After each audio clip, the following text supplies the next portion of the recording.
Welcome, everyone. My name is Esther Lee, the president of Chinese American Heritage Foundation. CAHF promotes the recognition, appreciation, and celebration of historical contribution made to the United States by citizens of Chinese heritage. There are many untold stories of how Chinese immigrants contributed to the greatness of the American dreams, building the Transcontinental Railroad, serving as veterans of World War II, the Chinese pioneer who participated in building of the West Coast salmon canning industry, and many Chinese immigrants who have been the silent skilled laborers in this country. CAHF mission wants to make sure these precious stories are not lost through the weather of time, but preserved and shared with our future generations. Today, CAHF is excited to have this opportunity to co-host with the American Chinese United Association because we want to unite all members of the AAPI organization and to encourage cooperation between these organizations who share the same vision. Another CAHF mission is supporting our Asian American writers, next gen, to write books to share their culture, heritage, and experiences as immigrants living in this country. This book talk is indeed a superb example. Asian representation matters. Without further ado, let me introduce our moderator who will run this webinar for this evening. Her name is Shen Guo. She is the co-president of Belmont Chinese American Association and the Secretary General of American Chinese United Association MA chapters. So let me bring. Thanks, Esther, for the introduction, and thanks for the organizer to have me. Now let me introduce our shiny guest. The first one, Jackie Xie, is the president of American Chinese United Association MA chapter. And next one, so when I speak your name, maybe you can wave your hand somehow. Next one, Emma Chen Banners, is the United Nations representative and chief administrative officer for Changjie Education Foundation. And Hai Anlin is the president for Hai Anlin Law Offices, adjunct professor of Asian Studies for Westfield State University. Yeah, thank you. Hong Liu is the principal of Changwang Academy of New England. Hong, can you wave your hand? Yeah. Okay, so now let's welcome Jackie Xie to address this book and also give a remark. Jackie, are you ready? 各位嘉宾晚上好，我是美国华人华侨联合会马公会主席谢芬。今天很高兴与美国华人文化历史协会共同创办举办这个华人青年多元化的冲突和成长研讨会暨Nicole新书发布会。美国华人华侨联合总会的宗旨是凝聚共识，携手合作，融入主流，维护权益。其中凝聚全美华人的力量，建设华人族群的归属和认同感，培养青少年的社会的担当和使命。融入主流社会是联合会的重要使命。Nicole作为来美经历了多元化的成长的华裔青少年，经历了从小学到高中3个阶段，不同的领域受到冲击和影响。他在多元化文化习俗、宗教信仰、价值观的冲突和积极的思考体验，探索本真的我是谁。Nicole以他的成长的经历为背景，通过他的小故事引发他深入的思考，不仅仅让我们大家了解到华裔青少年的经历的困惑和挑战，也给我们成年人父母亲一个启发，更加关注华裔青少年心理的健康，引导孩子们通过多元化的视角，创造一个更具有包容的社会。谢谢。Yeah, thank you so much, Jackie, for the remark and introduction of the book talk. Now, here is the English translation. Good evening, distinguished guest. I'm Xie Feng, chairman of the American Chinese United Association MA chapter. Today, I'm very pleased to hold a seminar on the conflict and the growth of multicultural Chinese youth faith and Nicole's new book launched together with the Chinese American Heritage Foundation. The purpose of the American Chinese United Youth Association is to build a consensus, work together, integrate into the mainstream, and safeguard rights and interests. Among them, it's an important mission of the ACUA to gather the strength of Chinese in the United States, build a sense of belonging and identity of the Chinese ethnic group, cultivate the social responsibility and sense of mission of young people, and integrate to the mainstream society. As a Chinese teenager who came to the United States and experienced the multicultural growth, Nicole has experienced the impact and influence of 3 different regional cultures from elementary school to high school. She actively thinks, experiences, exploring and finding the true who I am. Nicole uses her growth experience as the background, and through her short stories, she has triggered in-depth thinking, not only to let everyone understand the confusion and challenges experienced by Chinese teenagers, but also to adult and parents. Inspiration to pay more attention to the mental health of Chinese American teenagers and guide children to create a more inclusive society through a diverse perspective. Thank you so much. Now, now let me introduce the author and the book. Nicole Yan is an 18-year-old aspiring author at Hopkins High School. She seeks to address issues of cultural shocks through the Chinese American immigrant perspective via vignette. As a child, Nicole constantly struggled with the different impact of distinct cultures as she moved across state and continent. Wow. As a writer, she's motivated by her experiences and uses storytelling to fuel her passion of introspection, art, and communication. Her stories, through their diverse perspective, seek to create more inclusive society. The profit from this book will be donated to the Yan AAPI Wellbeing Fund, which seek to build a safer, more inclusive world for all aspects of the AAPI community. Now I'm even more impressed. So now let's have some conversation with the author. So Nicole, the first question I have is, why do you want to write a book? Hi. So the reason why I wanted to write a book was because I think way back in 7th and 8th grade, every single person in like most high schools get to watch this TED Talk video. It's called A Single Story. And basically in the TED Talk, it talks about how until there is enough media to like present another perspective on something where people might not usually know, that there is only a single story imprinted on everyone else.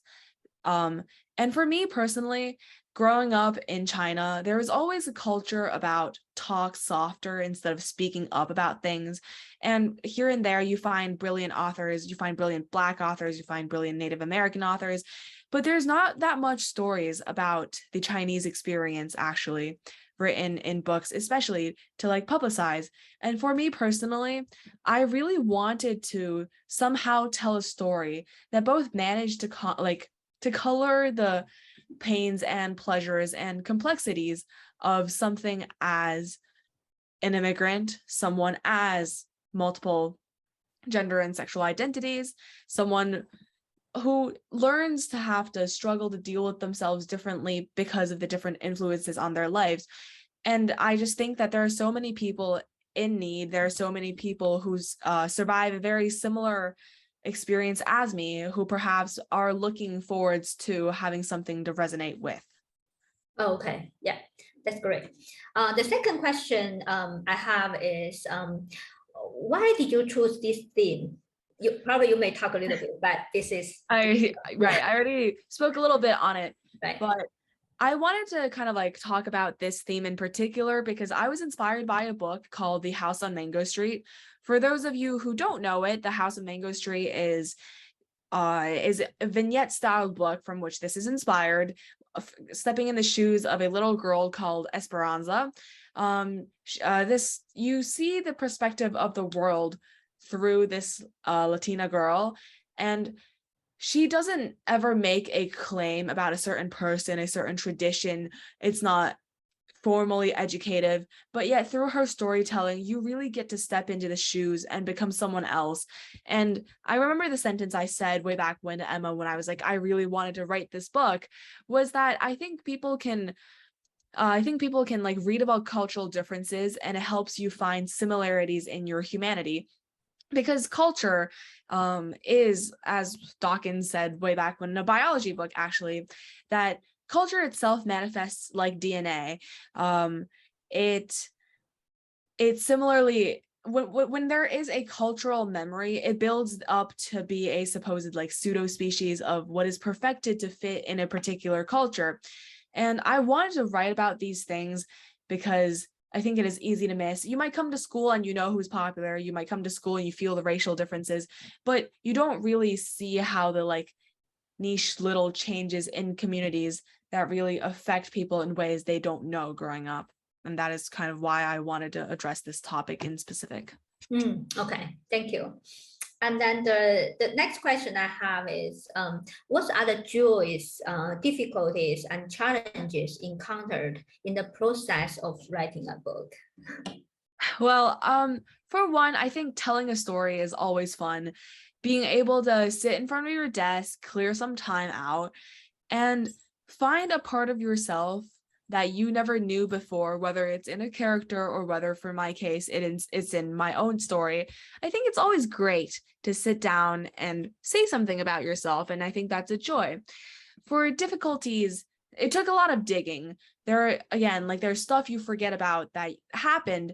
There's a lot of digging where memories that I have once chosen to forget, to forget, move on, something like that, but are crucial parts of the entire machinery of me that you can't just miss out on. And I think it is very difficult to bring up parts of ourselves that perhaps we don't end up liking that much, but still have to understand is ultimately what constructs you into you. And as for challenges, I found a hard time maintaining a voice in the story because I think there is a thin line in vignettes that is different from a memoir or an autobiography, that there is a thing that makes vignettes more storytelling than it does a memoir, where in the sense that it was hard to find a perspective, a shoe for the reader to really fit into without it going on to feel like just my daily rantable, sendable to friends type of thing. I think it's hard to find that voice, find that person who you want to maintain constantly throughout the entire story to tell about, which is why The House on Mango Street is so impressive, because it tells the entire story of what a community really is. It grounds you into this perspective through presumably like a 13-year-old's idea. And for me, as I aged through the story, I kind of had to follow up with different trains of thought. You can't really stick a 17-year-old Nicole thought into like a 8-year-old Nicole story, which is why then it becomes difficult, I think. And that is probably the biggest challenge I had to overcome through the story. Yeah, right. Yeah, I understand some of them. Yeah.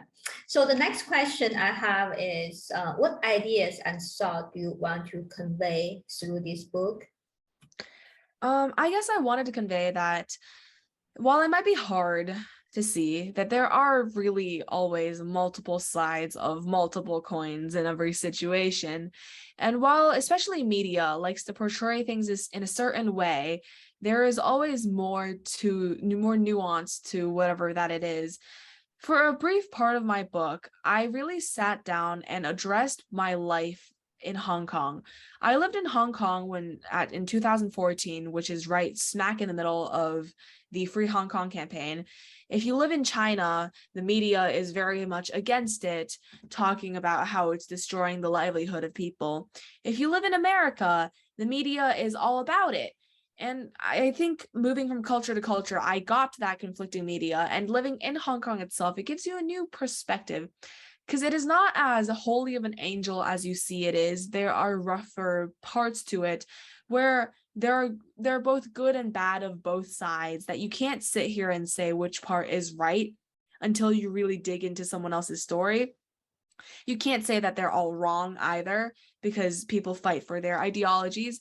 So kind of what I wanted to do was to let people, through my story, be able to see something that maybe isn't all that filtered, isn't like slid through thousands of editors and different publications to see if it was the one that wanted to make on a newspaper, but instead an unaltered perspective of a teenager who, perhaps biased in their own way, saw things in a certain perspective.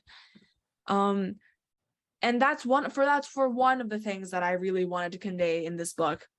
And a second one I kind of addressed while talking about it earlier, which was sexual and gender identities. It's like, as you may know, Asian families struggle particularly when it comes to like these identities because of different cultural norms back in China, Korea, Japan, etc. However, like as I write this book, I wanted to offer my story almost as a way of raising support and awareness for different people who might be going through the same struggle, and hoping that like to inspire different conversations that need to happen. For me, a conversation never happened with my mother until way later in our years, but it was hints, it was arguments about politics, it was never telling her about previous relationships. But I think there are conversations that desperately need to be happened to happen, because these are ultimately important, intricate parts of your identity that you can't miss out on. And I wish that I could serve almost as an example to people to see how that it is okay that the process is difficult. It is okay that we all struggle with it, but it is ultimately going to be okay to have communication and to maybe rely on other people's personal insights and story for a bit, and understand that there are more possibilities and goals that we can strive for together as a community. Yeah, well, I really like your attitude. Before I proceed to next question, I just would like to remind the audience that if you have any questions, you can tap into the chat box, and then so we will take care of those questions at the end of the webinar, or this book talk. My next question is for you. Will you continue to write books? What's the next topic? Actually, I know the author for Laobo Taipei, who wrote the second one as Laobo Reunion. Yeah, now that's your, yeah. Right. I think I will always continue writing. I will probably continue writing books. Next, if you're given the typical author, I think maybe for a college chapter, life moving on, what does it look like, right? But as terms of identity, I think I've solidified mostly on it, and I'm at a place where I'm comfortable with. So maybe not more on that, but instead something that would broaden a perspective through storytelling that isn't necessarily mine. I think through writing this, where I call it a semi-memoir, semi-storytelling, where it's somewhere in between. And maybe for my next piece, I do think I will want to work on fiction, something that isn't pertaining necessarily to my real life, because I kind of wanted to demonstrate more that through something that, while it might not be real, perhaps that it is easier to find a sense of realness in it, almost because I can take myself out of the story without my biases, without my other aspects, and really be able to just create someone fundamentally who I need to know well outside of myself. Something like that, yeah. Yeah, that's also a kind of like another type of challenge, I think. And my next question is, what are the positive influences and challenges that the three different cultural conflicts in mainland China, Hong Kong, and the United States mentioned in the book have brought to you? And how did you grow up in the conflict? Right. Thinking about that, I think positive influences about how the different challenges affected me, it does make you a more well-rounded person. While it might have been a difficult time, I think it does shape you into someone of everything. I learned how to be popular. I learned how to be a book nerd. I learned how to be every single stereotype that you can possibly learn. I think I have been to 6 schools. While there's like only 3 notable cultures that I listed, I've been to 6 different schools. Every school has their own culture, their own groups, and I think it teaches you how to read people, find the people you really want to be with, find this version of yourself you really want to be, and sort of navigate. You get the experience of knowing how to navigate difficult circumstances. You get the experience of knowing how to navigate different people, different situations that you might have never thought you would have encountered. I was taking a metaphor that from my art teacher way back when. I was complaining to her about never being Chinese enough. My Chinese is not as good as my English. And then talking about how I'm not American enough because I don't play sports. And then talking about how maybe I wasn't Hong Kong enough because I spent 3 years there and speak not a drop of Cantonese, right? I think there's so much that like more to each culture where you think that you like couldn't be. And I was so focused and zoned in on this, this Chinese, American, Hong Kong, different parts of me, and talking about how they don't mix, and talking about how I really hated being all of them at the same time, because I just wanted to be one of them, because it meant that you will only have to follow one set of guidelines with a certain group of people and a certain stereotype. You only had to do one of these if you chose. However, by not choosing, you kind of broaden your horizon into all of these like different stereotypes, different cultural norms. It forces you to learn. It forces you to grow. And I think by some point in your life that you do realize that instead of a solid block of Chinese, a solid block of American, that a mixture of everything serves a best like focus for everything. I guess perhaps like jack of all trades, master of none is better than a master of one, which is actually the complete proverb of that, right? I think it just allows you to be a more versatile person. It allows you to be a better leader. It allows you to be confident in who you want to choose to be. And it makes sure that you start ignoring anyone who judges you for something that you don't think you are. And I became so okay with not getting swayed. I no longer dress for the way other people need to perceive me as. I no longer get worried about how my mom wants to think about my sexual identities. I became confident in my language. I became confident that I have to say what I have to say, and no one else can choose to silence me no matter what they want to say. Your English is not good enough. Your Chinese isn't good enough. You speak with an accent. What you're saying is useless, right? It doesn't matter, because I am confident in my ability to communicate, whether English or Chinese. I'm confident in my ability to put myself out there. And I think that's the thing you learn being in way too many places. Wow. Yeah. So my next question is also my last question for you is, what advice do you have for your peers? Also, you are a high school student who has just turned 18. Can you talk about any advice for parents raising children in a transnational cultural background? Right. So first advice for my peers, sorry, and then advice for parents, right? Um, Advice for my peers would be that it really doesn't matter what people think of you in high school. It cannot matter less in the rest of your life who you choose to represent yourself as. First thing. Second thing, reputation is important. Establish yourself as someone in a particular way that is truly yourself, that you're okay with, because it grows very exceedingly tiring to try to keep up a facade of someone that you're not. I explored this in my art portfolio and in my book, where at some point I tried really hard to be a very popular girl in the school that I was in, and you really just can't keep it up, because instead of hitting parties and Saturdays, you might just rather read a rom-com on your bed. And that is something you have to come into terms with before any other person can come into terms with, because you have to accept and love who you are and what potential you might have before anyone else can really see it in you. And that is for people of my age, or any age really that you can take it, that you have to trust yourself in the process of choosing someone who you want to be. And no one said you can't go back.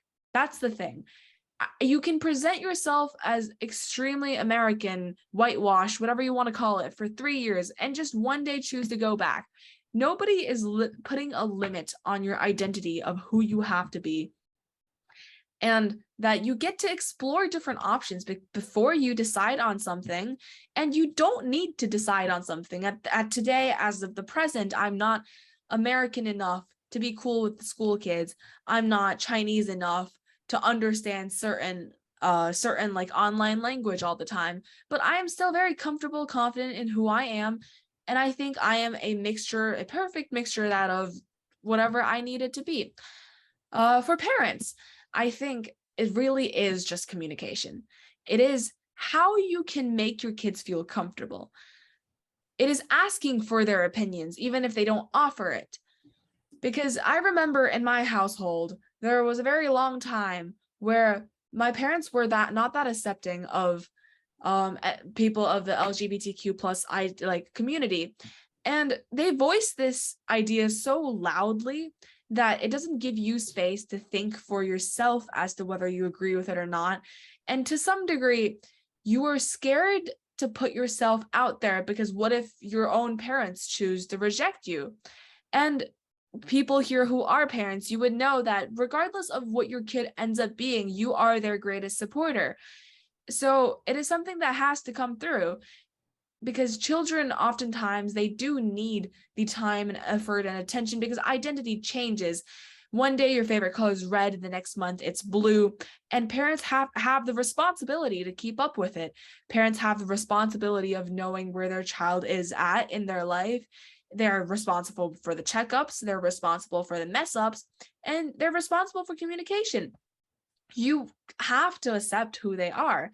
Well, you don't have to. Who am I to say you have to, right? But you kind of have to give space and allow yourself to adapt with your children, especially in these transcultural circumstances where the child is of the first generation, where parents don't perhaps know some of the struggles that their kids might be facing in school, whether it's like racism you've never seen back in China that is apparent in America. All these cultural subtle differences that you have to pick up on, you have to communicate. And there is a niche balance of working. And realistically, love is compromise. Not everything is going to go your particular way, and not everything is going to go their particular way. I can't say confidently that I can walk home with a transgender girlfriend and my mom will be fine with it. However, I think that's what needs to be worked through, because it is ultimately the relationships that up to the two people, involved in the relationship, of how you can work through boundaries and adjust, adapt, improvise, overcome, and to who you want to be. Okay. Wow. Thank you so much for all the answers. And then I really enjoyed our conversation. I think it's very interesting.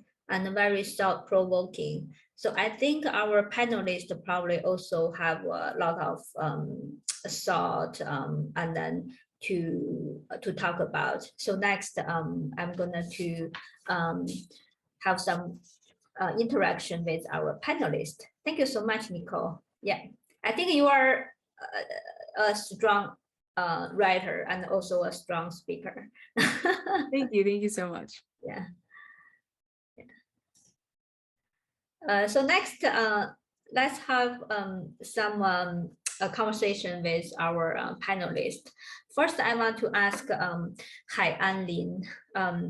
So Hai-An, from point of view of a lawyer, do you think the problems encountered in Nicole's book are only problems with agents, or are they problems that all immigrants will encounter? You know, whenever there's a question coming from a point of lawyer, and it's kind of getting to the point of, you know, it may be too late. Okay, it's I hate to say, you know, that whenever you have a problem, you need to go to talk to a lawyer, but normally or usually we see that's a kind of a late, that already caused some damage or some harm to the society already. But, you know, I love I like to, you know, recommend people to read this book by Nicole is because I love the view or through her story in the book, which, you know, shows the a very balanced view of life and of herself. And that is the key for any newcomers, or whether they are from China, from Asia, or from any part of the world. You know, there was a sad story almost like 10 years ago when Nicole was very, very young. I was back in April 2013 here, right here in, you know, Massachusetts. In Boston, we had a very tragedy called the Boston Marathon bombing. And that was caused by two young kids and the first generation of immigrants from Chechnya. Right, they were, well, that's a sad story, really, as brothers. And they came over to this country, got all the benefit from the, you know, state and the federal government, going to school. And they were college kids, but they were so much influenced by the extremists from Middle East. And to be more specific, that's Al-Qaeda and all those, you know, the extreme terrorism organizations. So that event was really categorized as a domestic terrorism attack, caused 3 people dead, hundreds of them injured. So, of course, you know, to put the question simple, to put the, you know, a simple answer to the question, yes, not only to any kids from Asia, of course, facing, you know, this is a identity issue. Who am I? Why am I different from others here? This type of question not only facing the Asian kids, also facing lots of the kids, especially first generation of immigrants.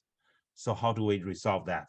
That's why I recommend so highly on Nicole's book.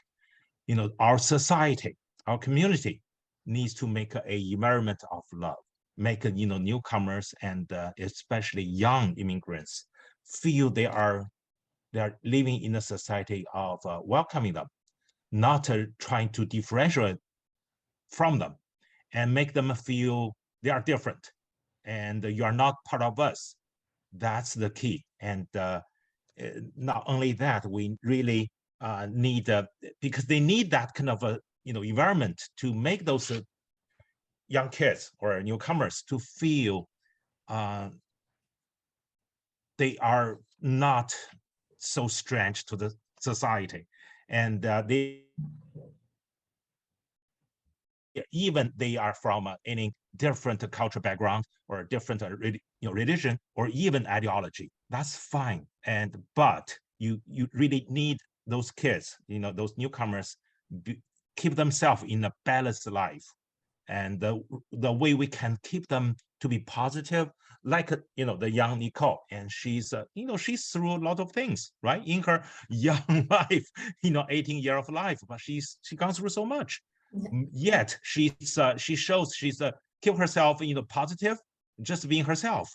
How? I guess, we want the, all those young kids, especially new immigrants, feel the same way. It's okay to be different, and it's okay to be yourself, but don't throw things, against the society, like those, those two young men. And eventually, one brother was dead right there, and another one was sentenced to death. So that was a sad story. However, we never ever want that to happen anymore. So I would really highly recommend people to, not only kids from Asia, also from any part of the world, read the book and learn how to, be positive and be yourself. Wow. Yeah, I think that's the lawyer's angle is bring to very another high level of the view to the book. Really, I think yeah, I completely agree. Thank you. Yeah. So next question is to Hong. Liu Hong, can you unmute yourself? Yeah. Oh, okay. So Hong, I know you are principal of Changwang Academy of New England, and from your background, I think you are also a teacher in American public school for many years. So what aspect of cultural differences have you observed that children of Chinese background often encounter? And what effort have they made to pursue cultural identity? Thanks for having me here. First of all, congratulations to Nicole Yan for going to publish this wonderful novel, right? I couldn't wait to read your book. I am sure as a parent, as a school teacher, and as a community participant or leader, I feel it will be a top recommended book on the top recommended list for our children, our students, and the people who are going through what you have just talked about, your experience in the book. Okay, I just want to make two things. I feel that I can resonate with Nicole in her stories and her experiences. I feel that Asian students as a whole tend to be shy, tend to be more a listener than leaders. That's a true, and also is a not a taboo, but kind of a. But I also feel that it all depends on the parents, teachers, and people around you. If we grown-ups are aware of the students' living environment, say the cultural adjustment or cultural shocks, we grown-ups and parents and teachers can play into these differences or challenges our youngsters encountered. It doesn't matter at what grades, what stages, elementary school, middle school, high school, or university level. What I'm saying is that, for example, one student I once had in the public school, he is a Chinese student. His parents originally came from Hong Kong. When other students are afraid and feel awkward to bring their Chinese food, for example, 炒饭, right? Fried rice with, I remember he would always bring fried rice with the beans, with vegetables and so on. His name was Jason Locke. He was so happy and proud. and his mother would bring food, extra food. He would let his friends share the food with him. Instead of being laughed at or feel bad, he feels so proud and happy. And the students, his friends, gradually always look forward to seeing Jason Locke bring fried rice to school. And the other experiences I have is that we have the Chinese New Year celebration, the Spring Festival. And we teachers, at that time, we had this school-wide talent show / Spring Festival.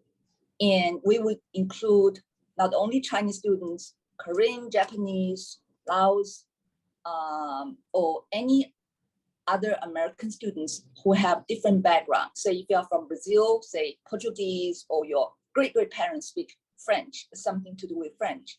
And we combine the Chinese New Year celebration into a multicultural talent show. And that produced a great impact to our whole school-wide body of students. We had a great impact from the parents and the students and teachers and the principals. So that's something I just want to bring to this conversation, but I am sure through reading Nicole's book, we are going to see more stories, what she had gone through. But this is what I just want to add on from my experiences. Thanks. Yeah, thank you so much, Hong. Yeah. Next question is for our panelist, Emma Chen Benes. So Emma, I understand that you are a global leader who worked and lived in many countries and continents. We would love to hear your perspectives on does cultural conflict exist in young people or in all age groups, and how to solve it? Thank you for having me here. So I think this is a universal problem, the conflicts, right?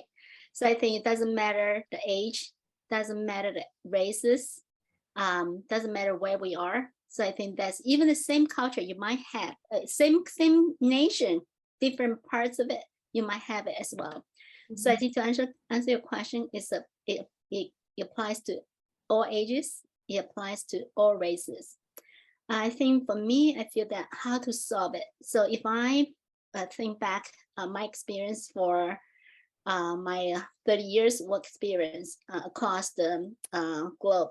So I think I've been traveled to or managed about 50 countries in the world and across 3 main continents. And I think I feel that I developing this so-called ALBE to solve it. What does ALBE stands for? A is acknowledge it. L stands for learn it. B stands for build it. And E stands for enjoying it. So I will explain it one by one. So acknowledge it means we are different races. We're born this way, right? Different, doesn't matter what colors, what races you're born that way. So they are different. And we're born in the places that we have our own culture, right? So let's acknowledge it. We're not going to avoid it, to talk about it or to know about it, right? So I feel that the first thing, acknowledge it. And once we know what is it, so then let's start learn it. What do we want to learn? Let's learn the differences. So like I'm married to a Polish husband, right? So we have a lot of things in common and we are different as well in terms of culture, in terms of value, certain things, right? So learn the differences.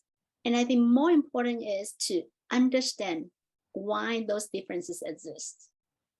So that it will help us to lay the part, right? So we understand what problem, why those problems exist.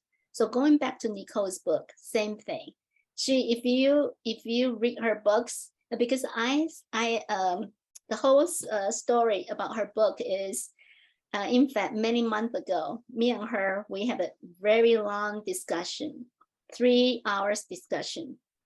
And we came out this, she came to me just for brainstorming. She had this idea. I'm very close friends with her mom. So then she came to me, say, okay, I wanted to do this. Let's talk about it.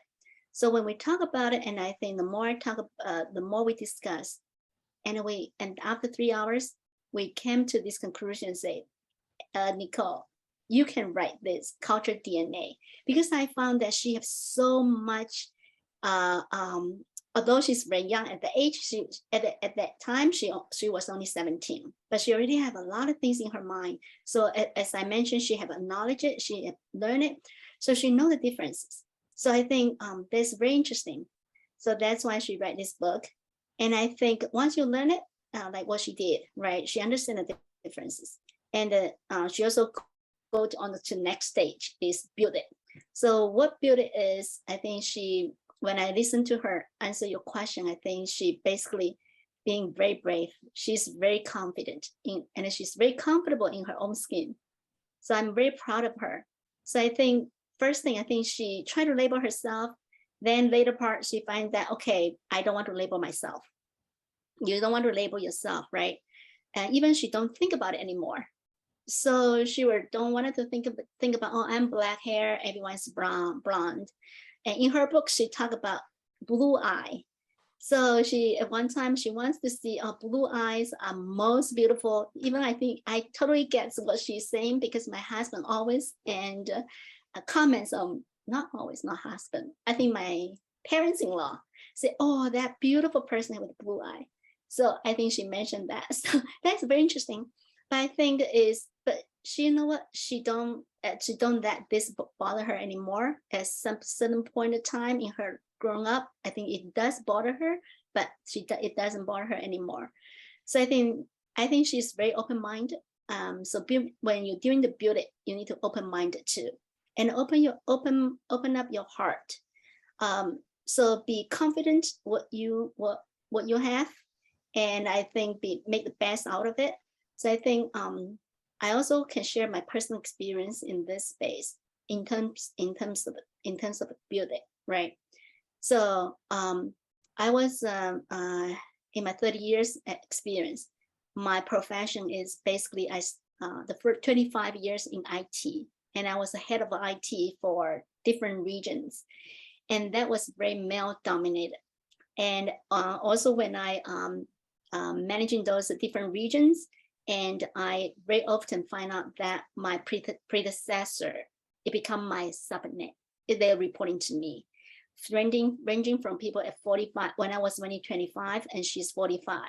And she was in my position before, and now she's reporting to me. And when I moved to Europe, I found out that is a gentleman. He was head of IT for Europe, and he was in his 50s, and he was reporting to me, and I was in my early 30s. So people asking me about this. So, and also asking me, when you move around the world, when you're on the table, you are female and you are foreigner. When I speak English, I even have the accent.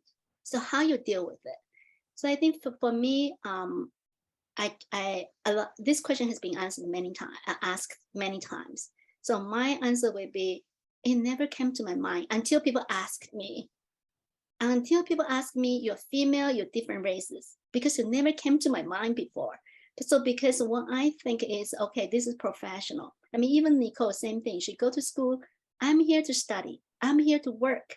So when you work with someone, or you're in a workplace or school, people evaluate you by your performance, not evaluate by your races, by your color of your skin, your age, or nothing matter. So I think in terms of build it, so I think I will summarize it is, don't label yourself, feel comfortable, be brave, be confident, and just focus what you need to do. If you're school, you're students.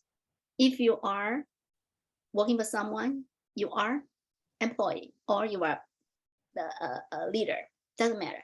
So that is why I feel that is build it. So the last one would be enjoying it. when I was go around the world, or even Nicole move around in 6 schools, 3 countries, or 3 places, not countries, 3 places, I think sometimes life determines where we are at a certain point of time. Let's just enjoy it, regardless of where we are, feel comfortable and make things work and enjoying it. So that's why I would say that how to solve it would be ALBE. So that is, I'm very proud of Nicole. I see her growth during this whole process, starting with she was coming out this idea, and she definitely going this process. I think I see she's, even right now when I listen to her, because there's no rehearsal and I don't know what her answers would be. I mean, she definitely impressed me. Great answers. I couldn't be more proud of her. So I will leave the rest of the time for her to have some Q&As. Thank you. Oh yeah, thank you, Emma. I think that's a good advice that, you know, just regard yourself as one of everybody, like don't label yourself. And then I also learned ARBE.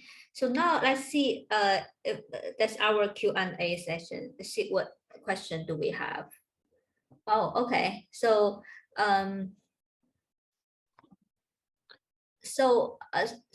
so Nicole, the first question is how to be such a good writer, especially your English.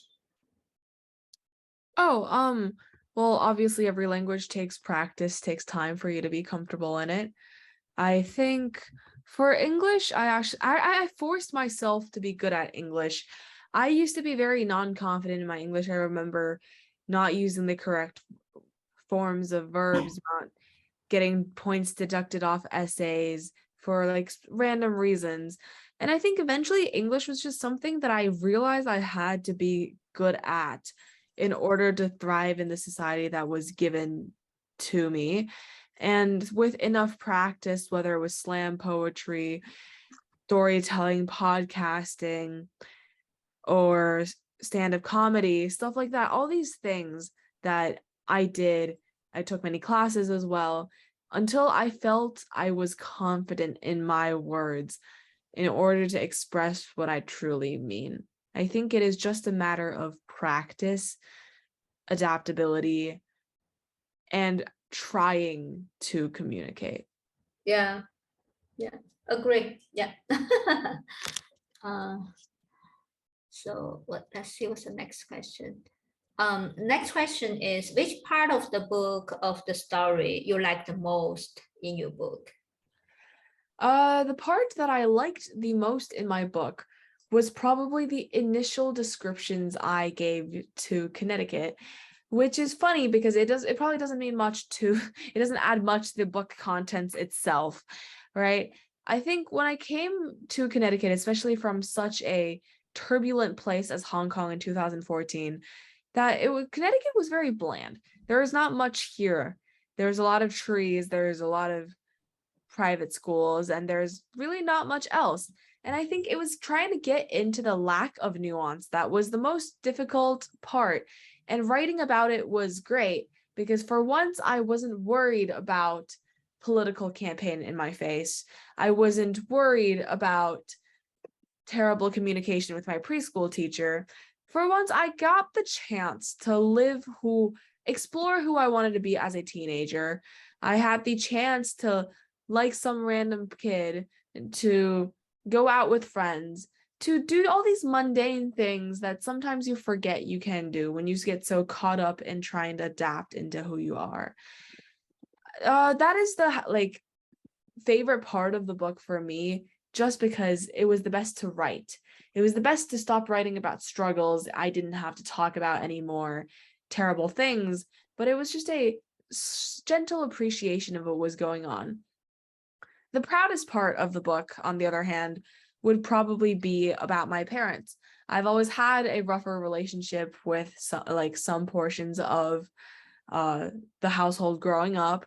And I think that I was really proud of it in the book, that I kind of came to a emotional closure with myself, where I was comfortable with my relationship with my dad, my relationship with my mother, despite them supporting or not supporting some of my choices. And it was kind of finally where we came to a good place that I could give them a piece of myself that I knew was real and they did as well. So that would be the proudest part I have, to having fixed my own personal perception of some of the relationships I felt need fixed. Oh, thank you. I think that's the last question we are gonna take. So you shared pretty openly about the experience incest in your book. Do you have concerns that people will judge you? Well, yeah, I mean, the book started because I had concerns of people judging me, right? Whether it's how I dressed, how I talked, what I liked, who I liked, right? Like the book started because I had concerns of adapting to culture. So yes, I am concerned of people judging me. I am worried that people in school who have their names mentioned in the book, well, their actual names are not mentioned. I've given a fake name to every single person, so that there are more characters in my story rather than people in real life. I would hate to have backlash for people for what they once did like a few years ago. But I think, yes, I'm afraid someone will read this book and go, hey, that's me. I don't like the way you saw me as. I don't like the way you wrote me as. I'm not as mean. I'm not as pretty. I'm not as this and that. Yes, I'm concerned. But at the end of the day, I think it has to be understood that this is the perception of a teenager. This is how me going through it saw things. It is not an accurate representation of reality, because reality is an intersection of multiple perspectives. And I am simply not them. I will never know what someone else made of the situation. And knowing that should be enough for myself and anyone else in something like a book, where as long as you know that you were being honest with yourself, which I am, I feel okay about presenting my truth in the book.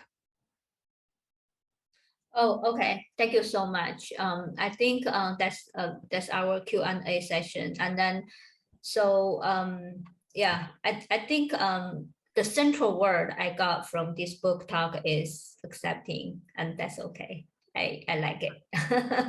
Yeah. So now I think we keep our time very accurate, very good. So now let's give the microphone to Esther. So let her give us closing remark. So Nicole, I really like to thank you. Through your talk, I can tell you went through a lot, and I think it takes a lot of courage for you to share your experience and write this book. And I also believe we can also learn about the culture through your book, directly or indirectly. So, I mean, I agree with Emma. Really appreciate you writing this book. It doesn't matter how people see you. It's your perspective, and you just want to share your experience. Whether how people like it or not, that's up to them. And I'm so happy to hear that you're going to write your second book, and we are all here to support you. As I said at the beginning, our mission is to support our next generation Asian American writers. And please let us know if you need any help from us. And we can't wait to go on to Amazon to buy your book. And again, I also want to thank you, the three guests, with a wonderful perspective on through Nicole book, and share, during the panel discussion. And I think it's very intriguing. Thank you so much. And last but not the least, I really need to thank you, the president of American Chinese United Association, Jackie. Thank you for co-host with CAHF. It's an honor to do this book talk with you. Hope that we can have another experience and do it again. And thank you for all the attendees for joining us, and have a real good night. And this is being recorded. And once we have the YouTube link, we'll be able to share with everybody and any of your friends that weren't able to attend this evening. So thank you very much. Have a wonderful night, and we'll see you all very soon. Yeah. Stay safe. Bye. Thank you. Bye. Bye. Thank you. Good night. Yeah.